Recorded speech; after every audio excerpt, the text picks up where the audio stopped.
can I give you an example of a really effective team that I was a part of, a key member of, during my 20s, so quite a long time ago. First of all, you can get younger people onto your team. Don't just get older people like me on your team. Please get some young people on, even if they need taming a little bit. We all need taming. And get those young people on who've got fire and zeal and want to seek Jesus. If your team members haven't got a passion for Jesus, don't have them on the team. Okay, so an example from my 20s. Again, it's going back, if you remember, a few sessions ago I talked about me being part of a mega church in St. Louis, Missouri, Maryland Heights, and us having a small intentional community. Well, the action of that community was actually based around a drama group that went into high schools and did street drama and so forth. And the way that group ran, we had a core of only about 6 people, and then a wider group of maybe a dozen or so people. Carla and Rich are still great friends of mine. They live in Colorado. Love them dearly. Carla, they're both musicians, and Carla was a graduate from drama school. And I'd just come out of a committed Christian community that was full of discipleship.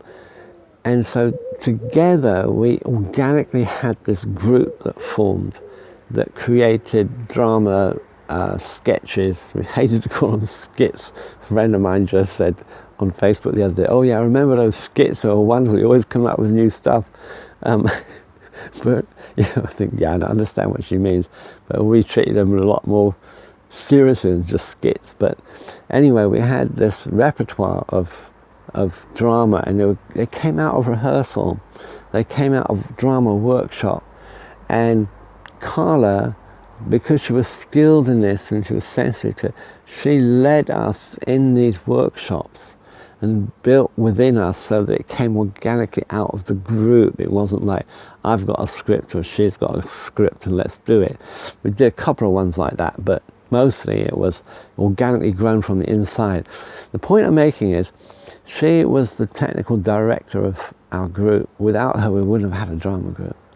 But the spirit, I don't want to sound super spiritual about this, but the spiritual direction came from me. And the community was led by myself and my friend Michael. So we had this joint leadership, but the point being that we had different skill sets to lead from. Because if you've got 2 leaders with exactly the same skill sets, you're going to get conflict. But if you have leaders that are experts in one area or another area, you can build together. Ultimately, somebody has to take the can. Usually in a parish setting, it's going to be the parish priest. And of course, that makes them perhaps a little bit conservative, because they think if this thing goes haywire, then, I'm going to be the one talking to the bishop, or the people are going to be writing to the bishop complaining about me. And that brings me to another point. Our drama group never intended to be large.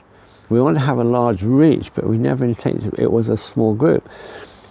If you are in authority or leadership in a parish and you want to implement small groups, if you've got a charismatic group running in your parish, or if you've got a few key people that are really switched on to the Lord and red hot for God, then build the small group around them first.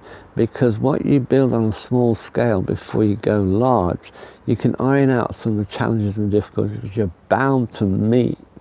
If you don't take risks, you won't get anywhere with this thing. If you do it on a small scale with people you can trust and get it working 6 months or a year, then you can see if the Lord is saying it's time for it to be rolled out to the wider parish. And you will have already got, a car. You build a car, a prototype, you test it, you change it, you do different things with the design until it is fit for sale. And it's exactly the same thing with small groups. Do it on a small scale first, even without fanfare, without having to put loads of stuff in the parish newsletter. Just do it and get it working. And once you've got the thing working, then think about opening it up to the wider parish. And also, that would have meant you've got some leaders trained, because you can't have a small group running in a home unless you've got leaders who you can trust and who have spiritual giftings and a certain level of maturity. Right, so I hope that's helped you a little bit. I'm going to go on a little bit in the next video, and just thanks for staying with us on this series on team building.